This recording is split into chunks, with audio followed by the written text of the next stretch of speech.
सुनो, कभी नाराज मत होना, गिले चाहे बहुत करना, रुलाना और बहुत लड़ना।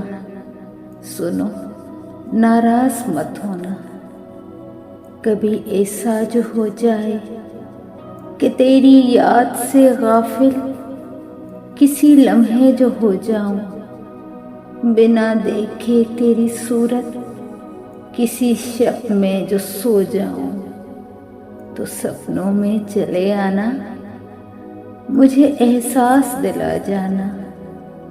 सुनो, नाराज मत होना, कभी ऐसा जो हो जाए जिन्हें कहना जरूरी हो, वो मुझसे लफ्ज खो जाए। अना को बीच मत लाना, मेरी आवाज बन जाना, कभी नाराज मत होना। शुक्रिया।